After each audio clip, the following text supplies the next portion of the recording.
Hey pipe smokers, hope everybody's doing really well out there this evening. I'd like to do a quick video all about smoking Virginia blends. Now, I'm going to go ahead and give you some of my tips and techniques for getting the most out of Virginia blends. I'm a huge Virginia fan. Those of you who've seen my videos in the past know this to be true. And while I'm not a pipe smoking expert, I'm not a Virginia expert. What I am is a hardcore Virginia tobacco enthusiast, and I'd like to share my experiences with leaf and how I get the most out of smoking it. Now, there are a lot of different things said about Virginia blends, and not all of them particularly complimentary. Like they're flat, monotonous, boring, simple, cigarette-like, rough on the mouth. They bite the tongue. And let me say, Virginia blends can absolutely be all of those things without the proper approach. And now let me share some of the things that I do to get the most out of these kind of blends. First, let's talk about preparation. There's kind of two sides to the preparation issue. Number one is the moisture of the tobacco before smoking, and the other is the actual packing technique. For me, I have one general rule when it comes to Virginias, and that's the younger the Virginia, the less age it has, the drier it needs to be before smoking. I find that with age, you gain quite a bit of leeway in terms of the moisture level when smoking. But with a young Virginia, I find that it's important to experiment with moisture levels, and I do find most of my success comes from drying it out quite a bit more than it is, straight out of the tin.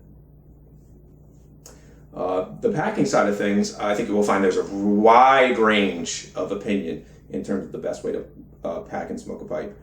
For me, I've had the most success when it comes to particularly extracting the most flavor out of the Virginia leaf with a very light pack. It's better described as really a fill with just a slight bit of pressure.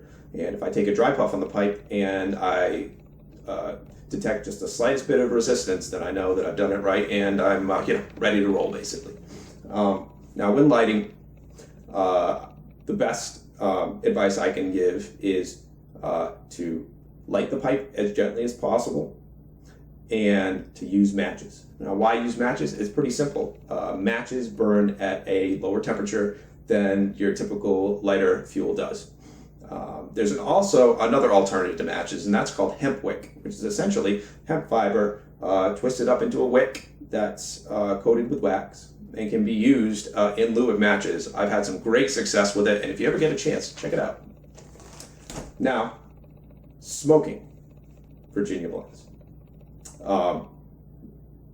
One slogan that I can put forth that I think is absolutely crucial to enjoying Virginia blends is to master the sip.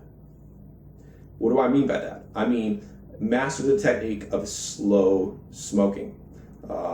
What's the sip? Well, I think the best way to describe it is puffing on your pipe, smoking your pipe, so that it just barely stays lit. You're just trying to stay on the cusp of the pipe staying lit and going out. And best advice I can give you is don't force it. And I know some people out there are really, really against having to relight their pipe, and they make it quite a big deal. For me, if I'm having to relight my pipe, that's a surefire sign that I'm doing it right, because it's inevitable if you're trying to keep your pipe lit on that cusp of going out. Sometimes it's going to go out, and it's simply a matter of striking a match, gently relighting the pipe, and then going about your smoking experience. And I have a great time with it that way.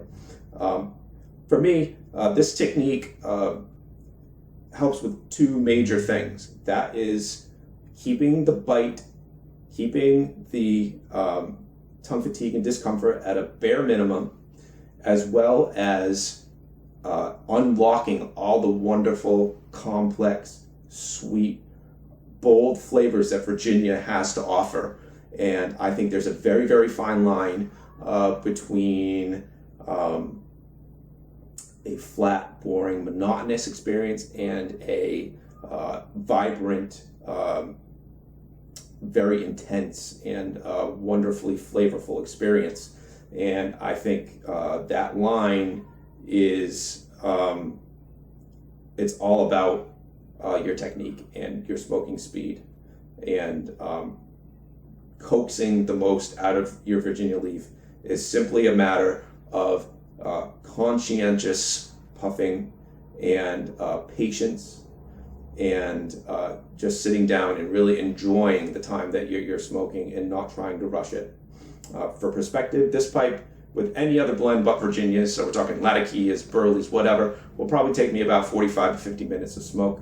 With Virginias, I'm looking at an hour 20, an hour 30 minutes. So it's quite a marked difference, but it's well worth it because I absolutely love the flavors that you can unlock in a great Virginia. And I think with some of the tips that I put forward today, well, I know in my own experience that these have been absolutely key to where I am now and to enjoying immensely Virginia tobaccos. And I think it's a lot like riding a bike. You learn it once and you've learned it for a lifetime. Well, I hope these tips have helped out just a little bit, particularly for you new pipe smokers or people who are looking to get back into Virginias or get into Virginias for the first time. Hopefully some of these things can help you just a little bit. Well, thanks for tuning in. I hope this has been somewhat helpful, and I hope you're all doing really, really well out there. Till next time, take it easy, everybody.